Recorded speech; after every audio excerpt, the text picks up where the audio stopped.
Ya, teman-teman, ada laporan lagi dari teman kita nih untuk tadi ya tanggal 9 bahwa katanya Medce sudah keluar LK-nya dan saya periksa dan betul teman-teman sudah keluar ya. Baik teman-teman, karena si Medce sudah keluar maka kita akan hitung harga wajar. Saya berani menghitung harga wajar. Kenapa? Karena udah lama, sangat udah lama ini teman-teman ya. Sudah lebih daripada 3 tahun, bahkan 10 tahun sudah lebih. Terus ini teman-teman ya, untuk isinya kan ISEA teman-teman nih ya. Ini ingat ini ya. Saya ulangin nih. Di sini kan ISEA nih ya. Nggak jadi masalah ya. Kenapa? Karena di sininya medc-nya ada. Jadi kita akan hitung dari sini ya. Kalau teman-teman nggak percaya nih lihat nih, kalau ISEA itu catnya seperti ini ya. Nah, ya. Angka PR rasionya pun hanya 81 ya, di sini 81. Nih kalau medc sudah 12 teman-teman. Jadi nggak usah khawatir ya ininya ISEA ya, yang penting isian ini ya, stoknya ya, medc.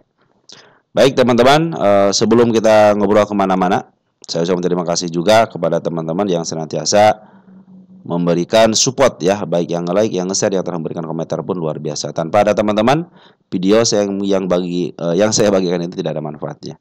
Serta yang telah memberikan super tank juga terima kasih. Mudah-mudahan super tank teman dikalikan 10 kali lipat dan dikembalikan kedua teman ini. Market lagi berjalan teman-teman ya. Cuman sekarang sepertinya ogah-ogahan nih market teman-teman. Sudah cenderung dia bikin shadow lah. Karena tadi ESG juga sempat di up, ternyata sekarang turun teman-teman ya. Tadi sesi pertama turun teman-teman ya. Mudah-mudahan sesi yang keduanya bagus lah teman-teman ya. Oke teman-teman, untuk meja ya kita langsung aja. Untuk kuartal 4 ya, ada peningkatan bagus teman-teman dari 1,3 triliun ke angka 1,7 ya, luar biasa peningkatannya. Kita lihat revenue-nya.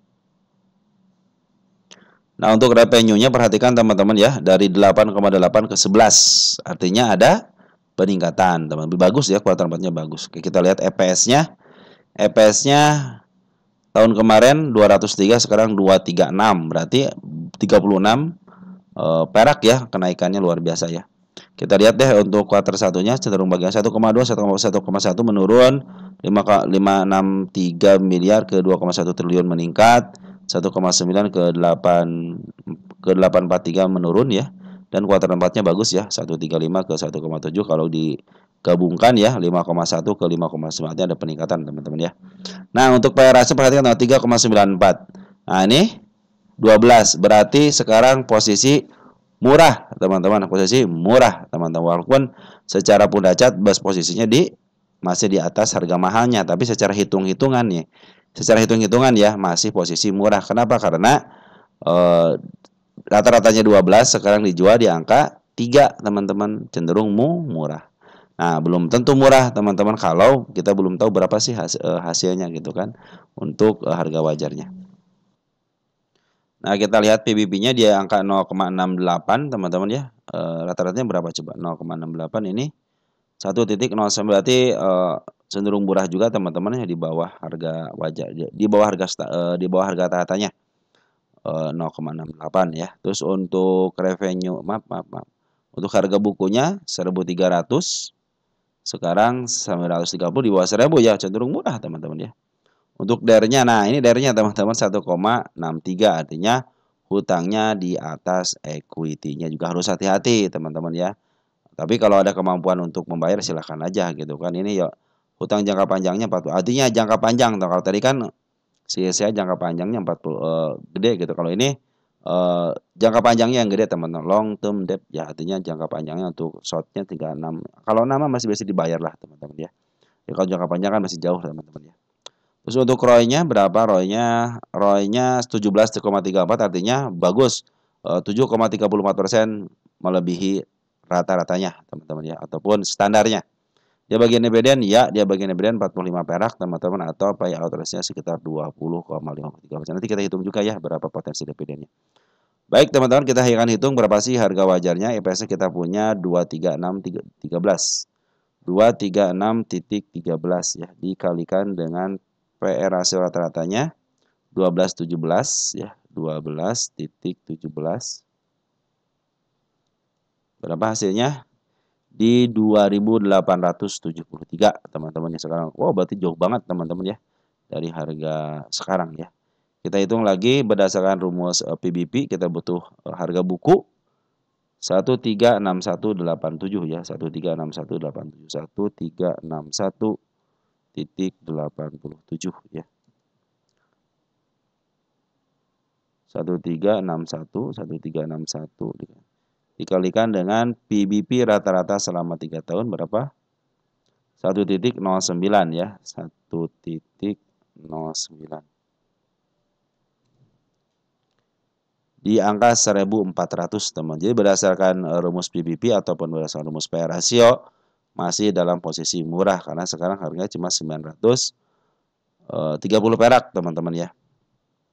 Oke teman-teman, kita sudah ketahuan berarti sekarang posisi betul posisi murah teman-teman ya. Apalagi kalau teman-teman yang suka dengan istilahnya fundamenta di bawah angka 5 itu cenderung ini salah harga gitu kan. Harusnya rata-ratanya 12 gitu kan. Sekarang di angka 3,94 artinya murah teman-teman. Begitulah teman-teman ya. Nah, tapi teman-teman kalaupun teman-teman istilahnya mempunyai emitennya gitu ya, tetap teman-teman harus realistis aja gitu teman-teman ya, bisa dia ke angka mungkin ya ke 2.000 bisa, cuman teman-teman di sini selama 10 tahun aja hanya ke angka 1.500, mungkin lebih dikit ke angka 1.600 teman. Jadi teman-teman ke angka 1.500 atau 1.600 sangat memungkinkan. Nah, nanti kondisinya kita tahu, kita lihat juga kondisinya untuk sekarang teman-teman ya. Nah, kan mereka seperti ini, jadi yang emiten-emiten yang berfundamenta itu lagi diskon teman-teman ya.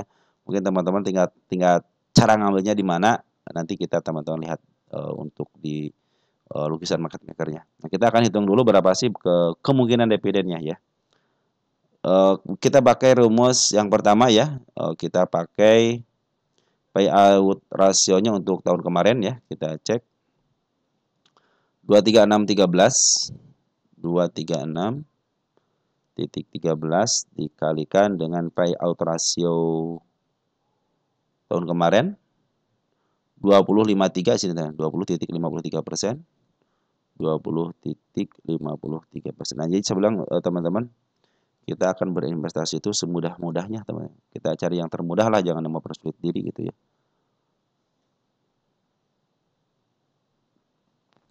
Didapatkan 48 perak teman-teman. Kalau kemarin berapa? 45 ya, naik 3 poin lah teman-teman kalau pakai payout rasio tahun lalu. Nah, kita akan bandingkan dengan perbandingan ya. Kita tahu dividennya 45 untuk semuanya ya, 45. Nanti dibandingkan dulu dengan EPS-nya, jadi 45,07 ya. 45,07 dibagi dulu nih teman-teman ya sama EPS tahun kemarin. Berapa hasilnya? 203,11 sama dengan, nah kita kalikan 100% dulu ya, 22% teman-teman ya. Nah, kita tinggal kalikan aja 236,13 dikalikan dengan 22% teman-teman ya. 22% sama dengan di 51 perak teman-teman ya. Mudah-mudahan sih sesuai, ataupun biasanya margin of error sekitar 3-5%-an lah teman-teman ya. Baik, kita pindahkan dulu teman-teman ya ke area si lukisan market makernya, biar teman-teman juga nanti mengetahui bisa dipoto atau enggak di screenshot teman-teman ya. Tunggu sebentar ya. Baik teman-teman, sudah saya pindahkan di sini ya. Cenderung kau coba lihat nih. Dari harga wajar 6.000, terus yang harga wajarnya 5.000, sekarang di angka 2.000, yang mungkin sangat masuk akal di angka 2.000 teman-teman. Tapi kalau teman-teman perhatikan di pundak chartnya ini cenderung tidak bisa melebihi angka 1.600-an teman-teman ya. Nah, kita akan cek nih saham Medce ya. Kita lihat untuk maksimal apakah pernah harga yang lebih tinggi lagi? Tidak teman-teman ya. Cenderung dia hanya di 1.600-an. Berarti di sini teman-teman ya. Nah, di angka sini paling tinggi ya tahun 2023 sama tahun 2024 ya. Bulan April sampai bulan September lah teman-teman. Disitulah puncak tertingginya.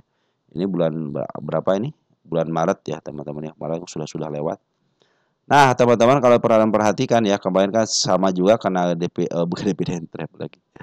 Dia kena yang namanya jeblosan teman-teman.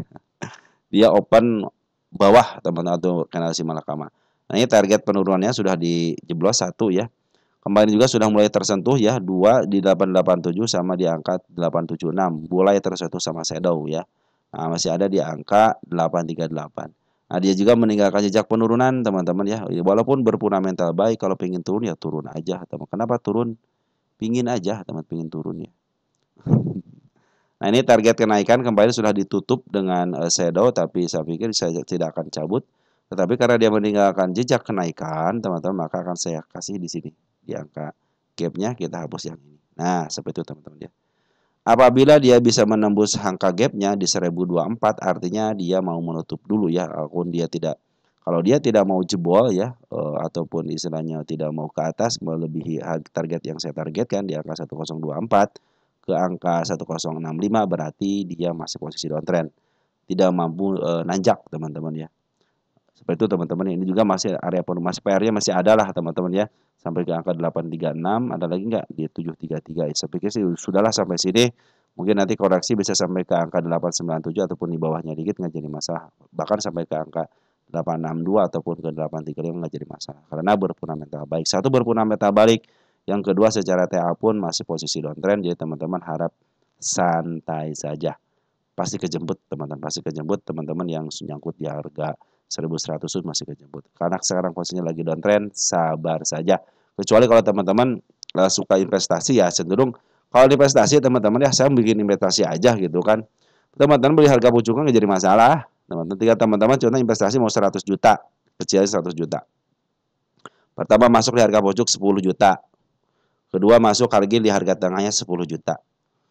Nanti ketika dia dibawa ke bawah teman-temannya, ketika dibawa ke bawah lah, contohnya ngambil di sini ya, 10 juta. Di sini nanti ngambil lagi 10 juta kan punya average tuh ya di tengah-tengah. Teman-teman hanya punya 1 RDN. Nanti average lagi mungkin teman-teman di harga tengah sini gitu kan. Di angka 593 contohnya kalau dia turun ke 953 gitu kan. Nanti teman-teman punya average bukan di sini. Sedikit agak atas sedikit di sini ya. Nanti average lagi mungkin 10 juta lagi ketika di bawah. Nah, ketika di bawah jadi 4 kali average contohnya dibagi teman-teman ya. Kalau kecenderungannya mau investasi, teman. Jadi cenderung kalau investasi santai aja. Ya ketika turun ya ambil aja teman-teman. Tapi kalau teman-teman kalau istilahnya saya mau trading ya swing.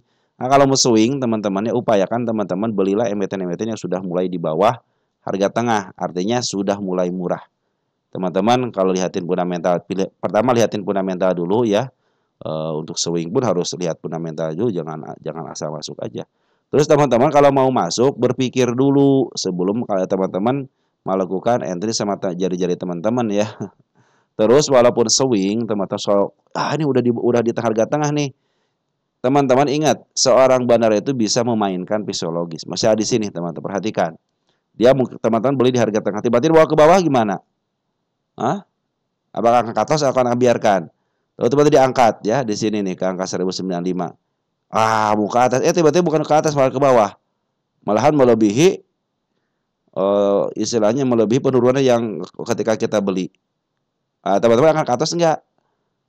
Seperti itu teman. Jadi teman-teman jangan masuk satu kali. Bandar aja masuk berkali-kali. Perhatikan bandar. Bandar lokal ya. Nih, dia sudah mulai ngambil. Ingat. Jadi bandar tidak ngambil di sini kan. Walaupun kemarin gede 350.000 loh. Tapi perhatikan. Bandar itu ngambil ketika di harga. Maaf, di tinggal 18 Desember. Ketika harga di harga sini nih. Di harga berapa nih? Di angka 1000-an ya. Terus dia ngambil ada pembuangan, ngambil lagi nih waktu tanggal berapa nih? Tanggal 24 Februari gitu ngambil lagi. Sampai dia ngambil walaupun dalam keadaan jeblos begini walaupun di downtrend tapi tetap bandar lokal tetap ngambil, foreign pun tetap ngambil. Nah, artinya kalau yang fundamental baik seperti ini teman-teman. Jadi ini dipaksa turun juga nggak jadi masalah teman-teman untuk si emiten-emiten yang berfundamental baik karena kecenderungan pasti diangkat lagi teman-teman karena berfundamental baik ini karena lagi sentimen seperti ini teman-teman ya perhatikan ketika dia punya harga teman-teman dem. Nah inilah teman-teman yang swing itu manfaatan ini berarti kalau dia cenderung ini cenderung di harga tengah nih nah tinggal tunggu aja ke harga tengahnya karena ini juga teman-teman masih posisi downtrend ya target penurunan di angka 89 sampai ke angka 840 ya di sini harga tengahnya berapa di angka 900-an kan 900 ini 916 kan baik kalau teman-teman di bawah ke bawah ke 800 berarti wah sudah melebihi harga Istilah tengahnya ya. Nanti kalau mau teman-teman ngambil sudah mulai di harga tengah nih, udah mulai itu diawasin sama teman-teman ya. Tunggu sampai betul-betul si MA10-nya di bawah candle. Ini kan MA10 sudah di bawah candle, ada kenaikan. Di sini juga ada kenaikan ketika di bawah candle. Nah, di sini juga belum pernah menembus lagi teman-teman MA10 di bawah. Maksudnya di sini nih. Contohnya kami teman-teman ngambil di arah kemarin 1024. 1024 posisinya di mana? 1024. Nah, masih sedikit di atas harga tengah kan. Nanti kalau mau average lagi teman-teman upayakan nanti ngambil seperti itu lagi. Seperti yang apa? MA10 di bawah candle. Nah, mungkin disitulah teman-teman akan average. Nanti harga contohnya sama harga sini 836, MA10 di bawah candle menuju ke atas, mungkin average teman bisa sampai ke angka 887 gitu kan. Nah, 887 posisinya di mana? Di bawah harga tengah kan, harga tengah 916. Artinya udah murah, udah santai teman-teman ya. Tinggal tunggu kenaikannya aja. Seperti itu teman-teman. Contohnya kalau dia dibawa ke bawah lagi, saya bilang kan jangan masuk semuanya, teman-teman. Bandar aja masuk, tidak semuanya. Ya cenderung dia istilahnya nyicil dikit-dikit. Bahkan nah, waktu kemarin teman-teman waktu tanggal penurunan yang signifikan nih, bandar ngambil bang gitu kan, bandar lokal ya. Kalau Poren ngejual, tapi bandar lokal ngambil. Ini benar-benar kebanyakan itu karena kecerdasan seorang Poren aja teman-teman, sampai ke angka 7% itu wah keren banget sih saya ini Poren bisa jualan sampai segitu. Keren teman. Kenapa keren? Karena ada yang ngambil. Ya, biasanya tidak ada yang ngambil, sekarang ada yang ngambil gitu kan. Keren berarti kan. Si Badar bisa memanfaatkan dia. Makan ISG itu kan dipancing kan net buyer sampai 3,2 triliun. Tapi pas ngejual 3,6 bang. Nah, cerdas kan? Saya bilang cerdas itu Poren teman-teman ya. Makanya kalau emiten-emiten yang berfundamental balik kalau turun ya tunggu aja teman-teman. Tinggal tunggu aja teman-teman nanti ngambil di MA10 di bawah candle ya. Nah, terus perhatikan ketika kalau teman-teman ngambil, upayakan ini di bawah harga tengah. Artinya kalau kecenderungannya murah teman-teman ya. Karena harga tengah harga standarnya. Kalau di bawah harga standar berarti murah. Walaupun kurang dikit gitu kan, tetap murah, ke bawahnya murah teman-teman ya. Kenapa harus mengambilnya jangan sampai satu kali doang teman-teman ya? Karena masih ada potensi untuk penurunan. Setiap emiten waktu dipungut sama bandar Poren, bandar lokal cenderung sudah mencapai supportnya. Tetap teman, kalau bandarnya pingin dibawa kejeblos lagi ke bawah untuk apa namanya fisiologis teman-teman terganggu ya, dia akan melakukan hal seperti itu teman-teman. Jadi teman-teman santai aja ketika sudah nyangkut pun kalau berfundamental baik maka akan terjadi kenaikan kembali, bahkan melebihi harga dari harga teman-teman yang penting teman-teman jangan ngambil di pucuk. Kalau teman-teman tidak kuat teman-teman ya, tidak kuat bagaimana? Tidak kuat dananya ya. Kalau teman-teman mau investasi mah ya ngambil di pucuk aja nggak jadi masalah, karena teman-teman investasinya tidak hanya satu kali, tapi beli berkali-kali teman-teman ya. Oke teman-teman seperti itu ya. Jadi untuk MedC harga wajarnya bagus teman-teman ya, cenderung baik lah teman-teman, 2.800 artinya melebihi daripada harga offernya ya. Nah sampai teman-teman ya mungkin harga perkiraan untuk dapatnya antara 48 sama 51. Jadi teman-teman selain menanti mendapatkan dari Gen, kalau teman-teman sebagai investor ya harusnya mendapatkan yang namanya dividen teman-teman ya. Oke teman-teman, mungkin seperti itu yang bisa saya sampaikan untuk teman-teman. Kurang lebihnya mohon maaf. Apabila kekurangan silahkan ditambahkan di kolom komentar. Sekian dan terima kasih. Salam untuk keluarga di rumah dan ciao.